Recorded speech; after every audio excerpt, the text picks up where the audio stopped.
الشیطان الرجیم بسم اللہ الرحمن الرحیم الحمد للہ والصلاة علی اہلہا اما بعد۔ ناظرین کرام السلام علیکم ورحمۃ اللہ وبرکاتہ۔ ہمارا یہ پروگرام کہ جس کا عنوان ہے بہار رمضان اور قرآن، اور ہمارے اس پروگرام کا انداز آپ تمامی حضرات کو معلوم ہے، لہذا آئیے سب سے پہلے تمام مومنین سے گزارش ہے کہ وہ ماہ مبارک رمضان کے 14ویں دن کی دعا ترجمے کے ساتھ سماعت فرمائیں۔ بسم الله الرحمن الرحيم اللهم صل على محمد وآل محمد اللهم لا تؤاخذني فيه بالعثرات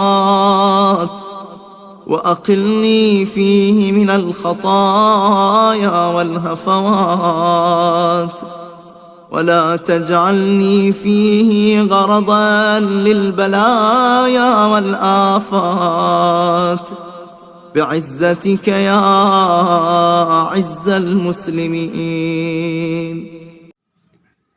بسم اللہ الرحمن الرحیم۔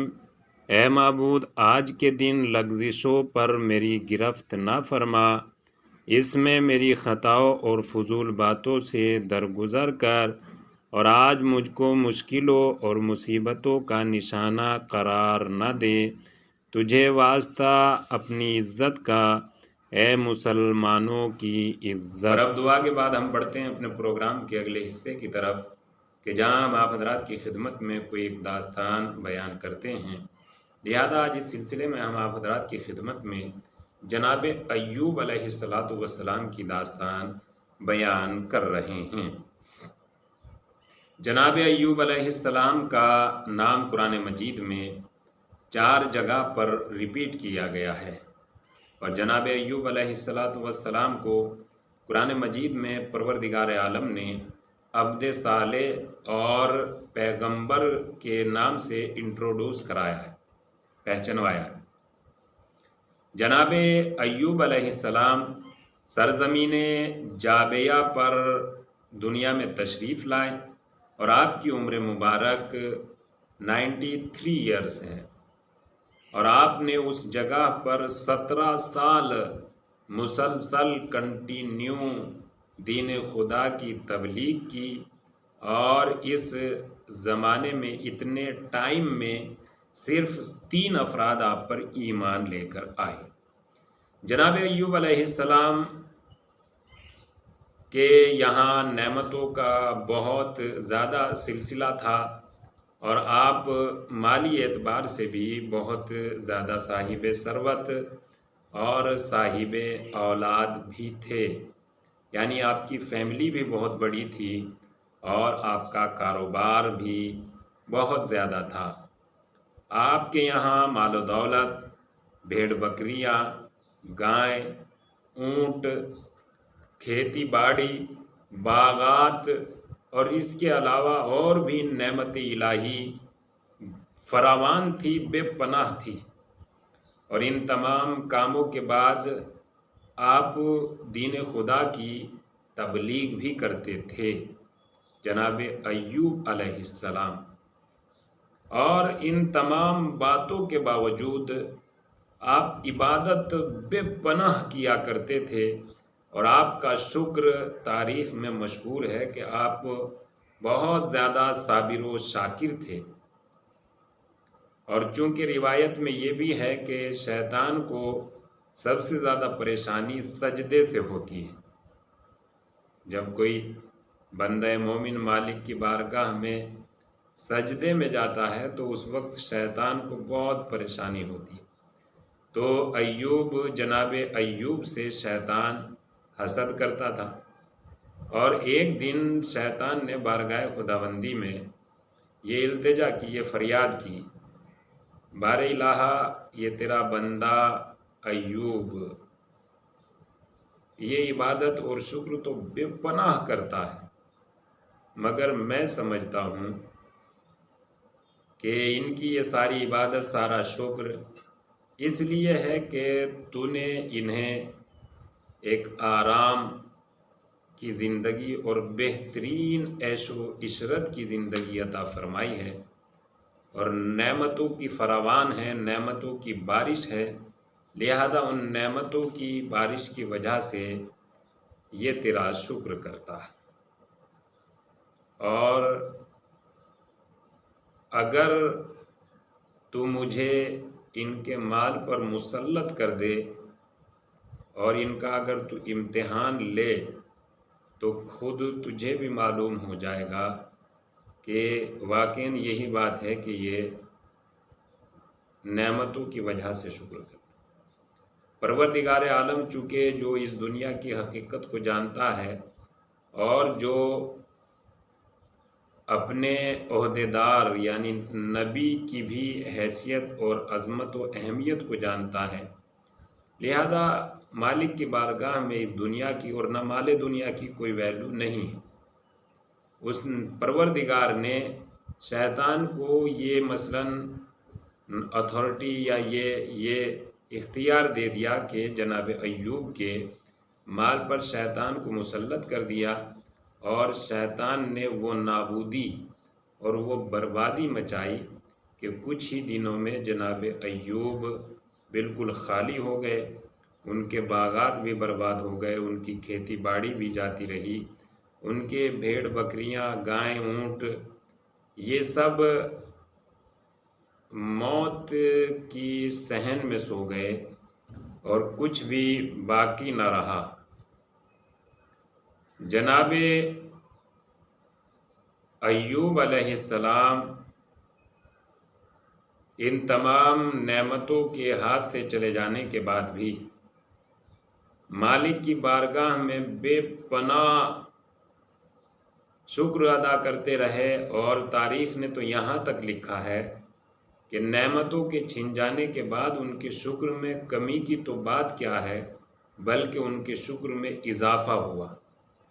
پروردگار عالم یہی بتانا چاہتا تھا کہ ہمارا جو نمائندہ ہوتا ہے وہ صرف نعمتوں کے لیے شکر نہیں کرتا، بلکہ وہ ہماری حکم کا لحاظ کرتے ہوئے شکر کرتا ہے، ہمارے حکم کا پابند ہوتا ہے، اور ان کی زندگی کا نعرہ ہی یہ ہوتا ہے کہ ہماری زندگی اور ہماری موت ہمارے مالک کے لیے ہے۔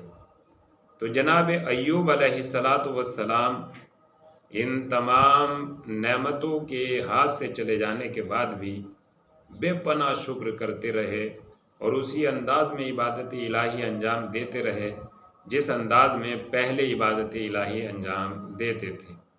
شیطان اور گھبرایا، اور گھبرانے کے بعد کہا بار الہا مجھے یہ بھی اختیار دے دے کہ خود میں جناب ایوب علیہ السلام پر مسلط ہو جاؤں۔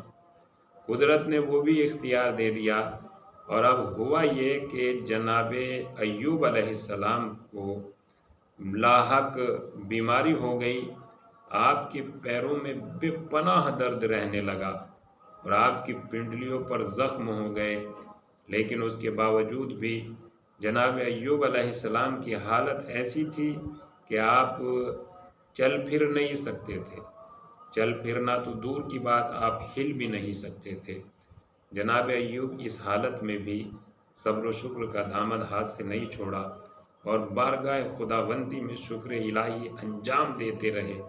یہ جناب ایوب علیہ السلام کی زندگی کی وہ عظیم داستان کہ جس سے ہمیں یہ پتہ چلتا ہے کہ مال دنیا بس دنیا ہی تک ہے، دنیا میں تو یہ ہمارے کسی حد تک کام آ سکتا ہے، مگر اس کے بعد اس کی کوئی ویلیو نہیں، اور یہ تھوڑی بہت ویلیو جو بھی ہے وہ ہمارے اعتبار سے اس کی ویلیو ہے، مگر انبیاء کرام کی نگاہوں میں، ائمہ کرام کی نگاہوں میں مال دنیا اور مال دولت کی کوئی ویلیو ہے ہی نہیں، ورنہ جن کے ہاتھوں میں یہ کمال ہوتا تھا کہ وہ اگر اپنا ہاتھ دھوتے تھے تو ہاتھوں کا پانی ہیرے اور جواہرات بن جاتا تھا، ان کے یہاں فاقے دیکھنے کو ملے کہ وہ فاقوں میں زندگی گزارتے رہے، تو اس کی وجہ یہ ہے کہ ان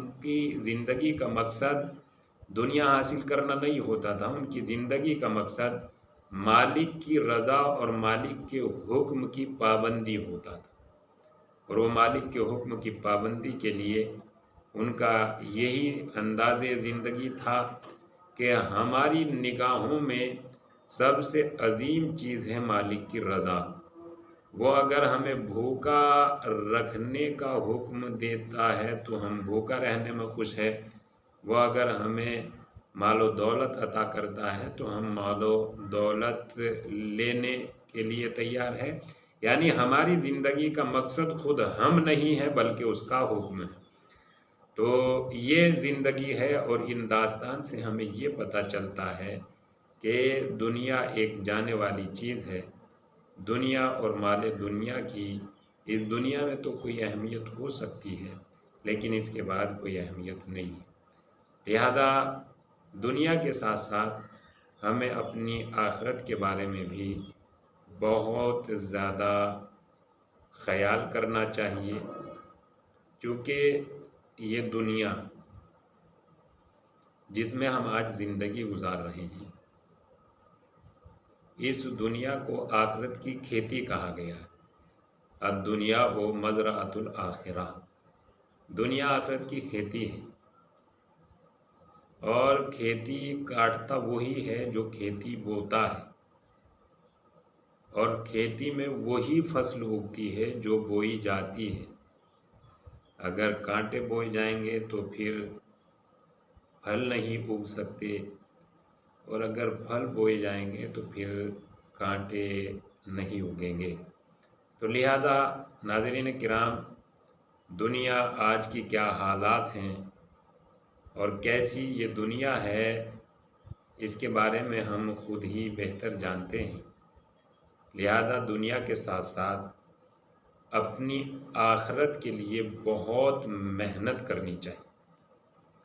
لہذا آئیے اس مہینے میں رب کریم کی بارگاہ میں دعا کرتے ہیں، مالک تجھے ماہ محرم کی عظمت، ماہ رمضان کی عظمتوں کا واسطہ ہمیں اس دنیا میں سکون کی زندگی اور آخرت میں نجات عنایت فرما، مغفرت عنایت فرما، اور ہمارے ساتھ ساتھ ہمارے مرحومین اور تمام مومنین و مومنات کو مغفرت اور نجات حاصل فرما۔ وآخر الدعوانا ان الحمد للہ رب العالمین۔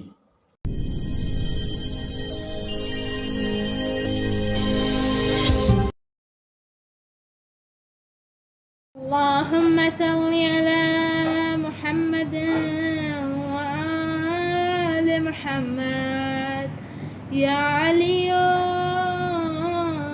يا عظيم يا غفور يا رحيم، أنت الرب العظيم الذي ليس كمثله شيء وهو السميع البصير.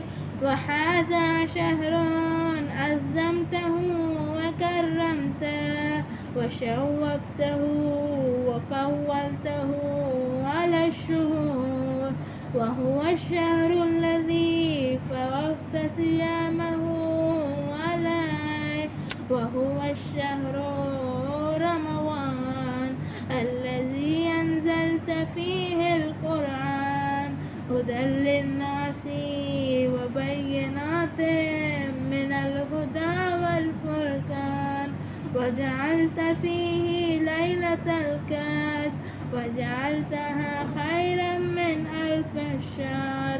فيا ذا المن ولا يمن علي، من علي بفكاك رقبتي من النار، فيما تمن علي وأدخلني الجنة برحمتك يا أرحم الراحمين.